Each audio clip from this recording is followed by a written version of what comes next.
Good. Should we start it or?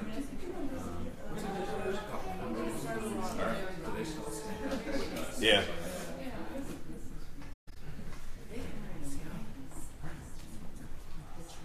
Hello, how are you? Hey. Made it. Yeah. Awesome. We had a 25-minute meeting. Okay, good. Just open that.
Yeah, we can.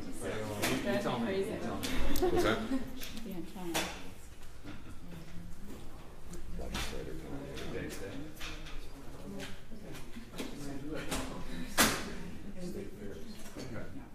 I have to drop the dodgeball after this. Yeah, kind of, but it doesn't start till 10, so.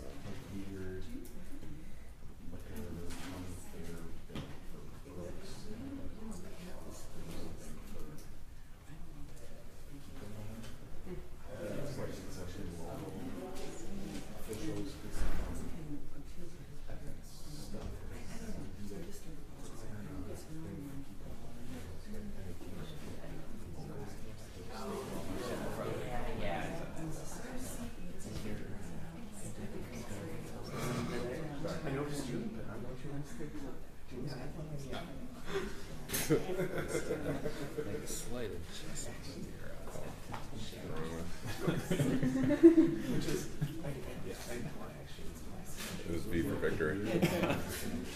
Open to interpretation. You guys join us. Yeah, so. Oh yeah, I guess. Strange. Should I move it over a little bit? Sure. Hide behind the sun. That's fine. It was perfect what it was. Okay, I think we're going to go ahead and get started. I'm Representative Amanda Stuck, and we're really excited to be here today with my co-chair, Representative Adam Neylon, as we announce the formation of the Future Caucus. This is really looking at how we can move forward as millennials and work together across the aisle to address the issues facing our state. We hope to show that all of us working together can really come together, put aside the bickering, the partisanship that has taken a death grip on our state and so many places across our country, and really show that there are more areas where we agree and can work together than areas that we disagree. So we're really excited to announce this today. We look forward to moving forward together with our colleagues in the state on many different issues. We hope to hear from our colleagues what they would like to work on together with us. So with that, I want to turn it over to my co-chair, Representative Adam Neylon. Thank you. Thank you, Amanda. I want to thank all of you for coming out and joining us today. It's a very exciting day and exciting opportunity, both for us and for the people of Wisconsin, because I think ultimately people of Wisconsin want us to work together to solve challenges that are facing this state. And this is another platform, another vehicle where we're able to come together and work out differences. We're not always going to agree on things, but there are certain issues that I think we can lead on. We have yet, this is our first coming together, really the formation, so we're going to sit down, work as a group, and talk about issues that we can come together on and try to move forward with. And I think one of those issues that I think is going to be on the forefront is self-driving vehicles, quite frankly. I think it's very important that this technology is able to develop here in Wisconsin. It's going to improve our economy and it's going to save lives. It's going to keep people safer. And it's these types of issues that aren't left or right, but they are in some ways generational. And I think that this provides us a platform to work on these types of generational issues that aren't necessarily Republican or Democrat ideas. And the more ideas we bring in, the more different opinions that we bring into this platform, I think the better product it will be at the end of the day. And I think that everyone up here and everyone that's going to be part of this Future Caucus has really shown an ability to work across the aisle in the past. I think I've, in all my time here, only done one piece of legislation that didn't have bipartisan support. So I think that this is just another vehicle that allows us to come together, try to work across the aisle, build bipartisan support for ideas, and work on things that are generational, like self-driving cars, like robotics, like computer science, issues that are going to dramatically impact our future. And at the end of the day, I would say the number one reason that I agreed to do this is that I believe in this generation. I believe that we're going to solve a lot of challenges moving forward, and I believe that we have shown an ability to come together, to work together, and to really tackle important issues for the people of Wisconsin. I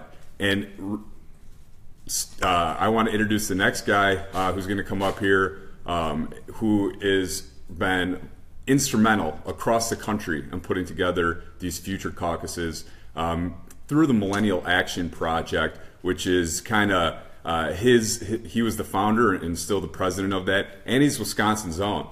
He actually went to high school with my wife, surprising enough. So with that, I'll introduce Stephen Alicaro. Thanks, Adam. Appreciate it. Thank you. All right, well, welcome. Thank you so much for joining us this morning. As Representative Neylon mentioned, my name is Stephen Olikara. I'm the founder of the Millennial Action Project, and I'm thrilled to be joining with all of you today to launch the 19th State Future Caucus in the United States, and that is the Wisconsin Future Caucus. And I want to thank profusely the leaders here in Wisconsin who have made this vision a reality, particularly our co-chairs, Representatives Amanda Stuck and Adam Neylon. As Adam mentioned, we've been working all across the country, but this one means the most to me. As a Wisconsinite, as someone who grew up in Brookfield, Wisconsin, as someone who went to the University of Wisconsin for 4 years, it's great to be back on home turf. Now, I want to just share a bit of the national perspective of why this really matters right now. The reason we founded this effort is because we saw a fundamental threat to our democracy. One is the worsening partisan polarization. And some studies show that Wisconsin is among the most polarized states in the country. And the second concern is the worsening disillusionment, especially among young people in our government. A worsening belief that we can't make a difference through our politics. And unfortunately, less than a third of millennials today see public service as an appealing career track. And so what we're trying to demonstrate here today is that there is a new generation of leaders taking the reins of government who are aspiring to our best ideas in public service and are able to bridge these divides that have kept us from making progress on so many issues. And our co-chairs mentioned a few of them. But I think our caucus here has a chance to build the future of the economy here in the state.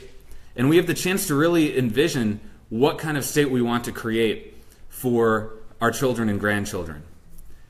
And so that's why we're here today. And what's been so amazing is seeing how young leaders across the country have answered this call to serve. They have answered the call to serve on issues like student debt, on issues like entrepreneurship, on energy and the environment, and on fixing our political system itself. And it's meant the world to our entire team to see our vision for new leadership affirmed and reaffirmed all across the country. But I truly believe that we have the chance to have the most impact here in Wisconsin. We have had a whole series of events this week leading up to today's launch. And I've said this a couple times before, but I really think the future of our country is right here in Wisconsin. And I think the leaders that are standing here behind me, and we have many more who are part of the caucus, will be part of creating that future. So again, this is just the beginning. We're kicking this off. We'll be doing outreach to young people across the state to hear their ideas. And then we'll be working on bipartisan legislation. And the Millennial Action Project from a national level will be here to support their work. So thank you so much for being part of this launch. Thank you to all the representatives. And one of the things I like to say at these launches is this is not about being at the kids' table. This is about being the adults in the room. So I'll open it up to any questions that you have. At the risk of sounding glib, what it is about millennials that prevents the bickering? The bickering.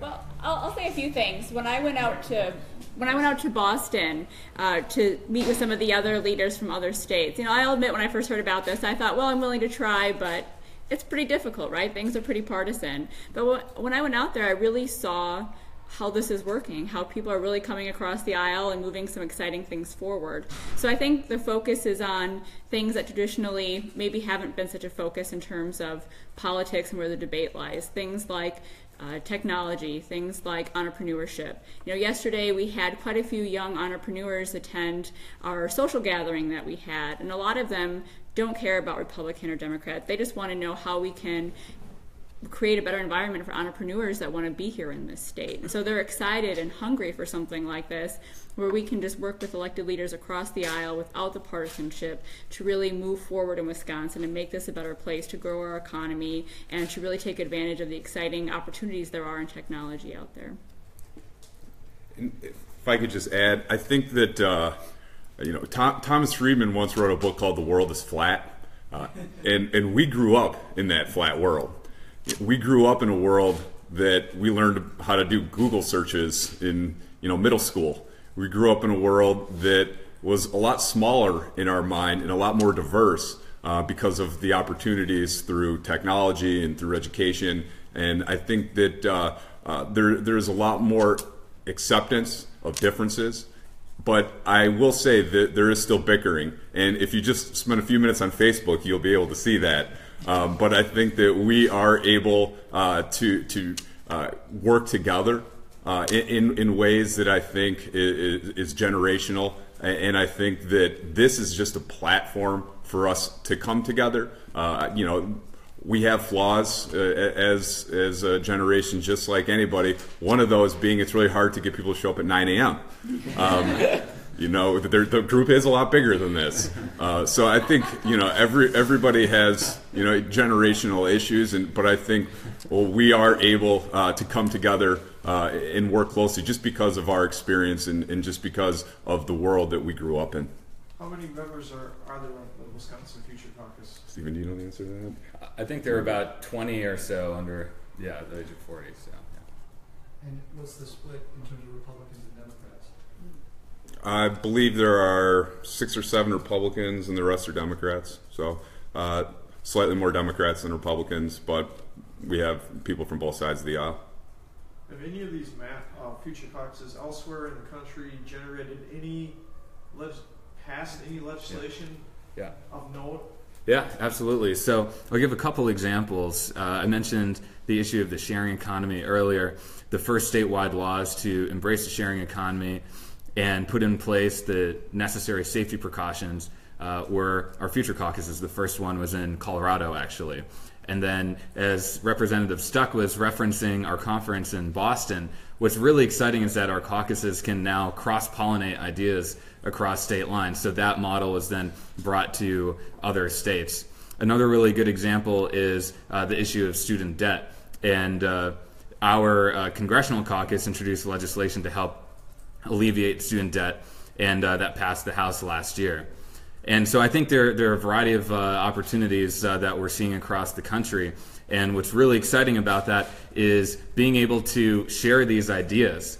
And what was so powerful about this moment that Representative Stuck was referencing at our national conference is seeing a true cross-section of America represented. We had people from rural Arkansas and people from urban Detroit and everything in between.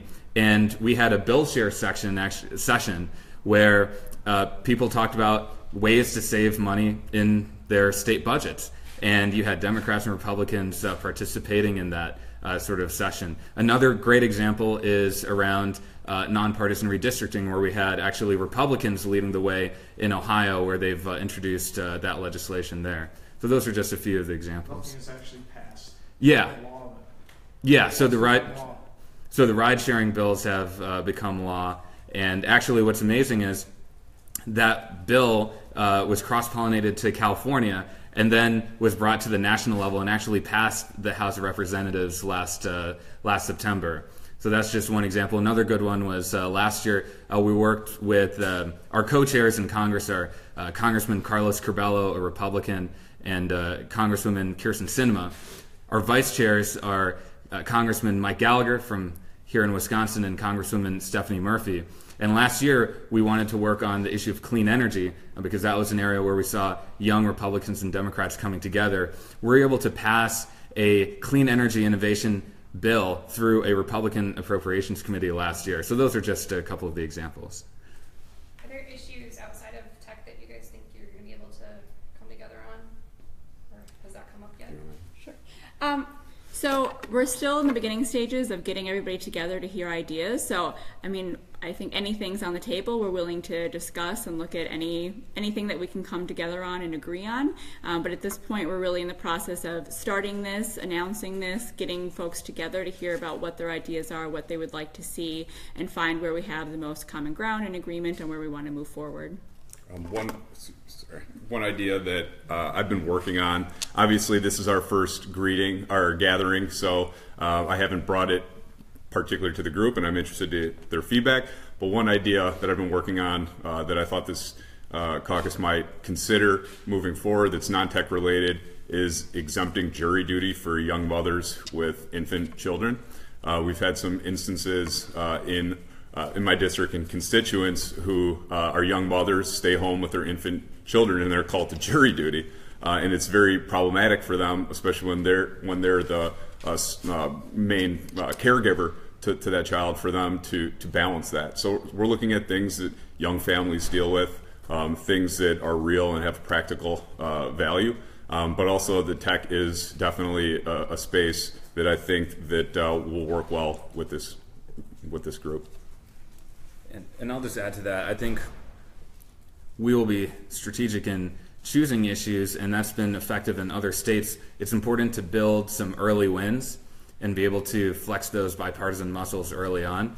And then over time, you can build momentum into more and more difficult issues. So another good example is a number of our states have worked on entrepreneurship equity crowdfunding laws, which has had varied implementation. But those are some of the issues and the ones that our co-chairs have mentioned that can create early victories, and then you can work on some of the more difficult issues down the line. So we want to ramp up and build momentum. Student loan refinancing, is that going to be a focus of the Future Caucus? Again, I think it depends what our members say, what our members decide that we can agree on, where there's common ground. I mean, I think that'll probably be part of the discussion. Whether or not we can agree on a specific piece of legislation, I think remains to be seen, just in terms of what the group wants and where the group would like to go with that. The state's getting better and grayer, and how are you going to create leverage with legislative leaders who are basically, in some cases, 20 years older than you, like, or 15 or 10, like Robin Voss? How you only have half a dozen Republicans? How are you gonna leverage Voss to pay any attention to it? So I don't necessarily think it's about leverage, because I think we'll produce a product that ultimately will be beneficial and that they will want to implement. So I don't necessarily see it us versus them. I think this is just a piece of the puzzle. And I think the leverage that we have is our experience and our background and the fact that we are young leaders in the state, and that we have our experience, our circles of friends, our differences, that we come together and that we're able to put out a product that ultimately I think Robin, Speaker Voss, and leadership will see as a positive.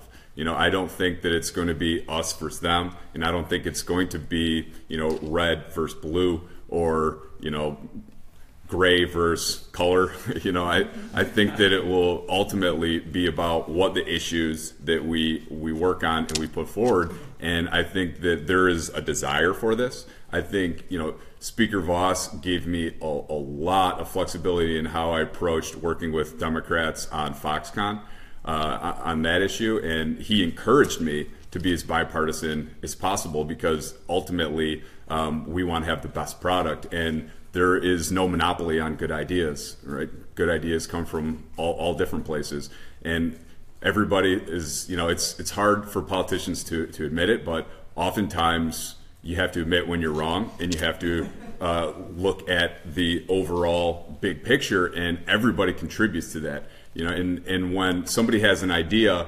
that is floated and worked on as in a bipartisan fashion through a group like this, I think that alone carries weight. And it's not necessarily about the leverage, but it's about the weight that that idea has. And ultimately, I think leadership will think this is a good idea. It will be a good idea to work together to try to solve generational problems. So I don't think that it's about leverage. I think it's about putting out good ideas.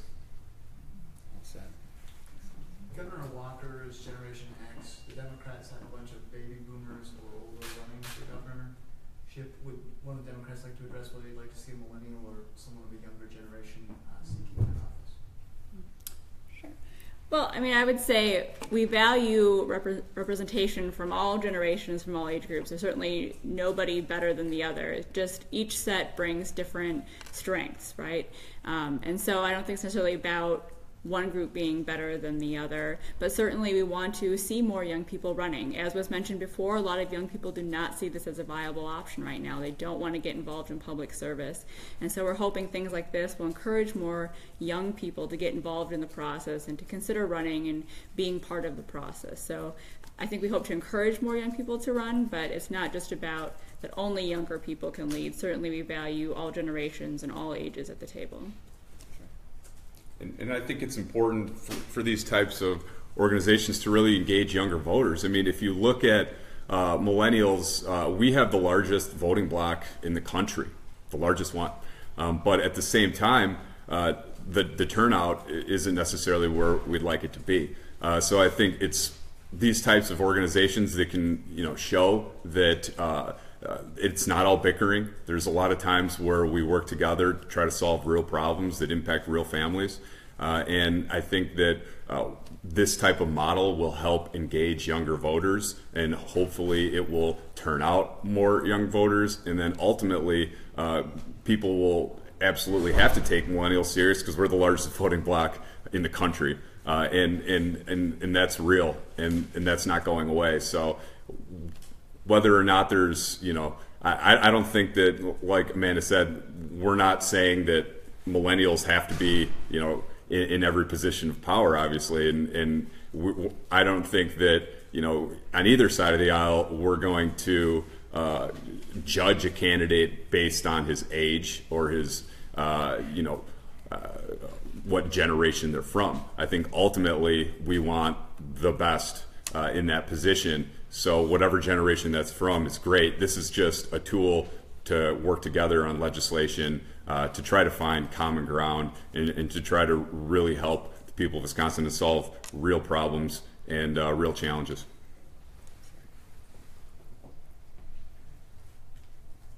Great. Well, thank you, everybody. Thank you.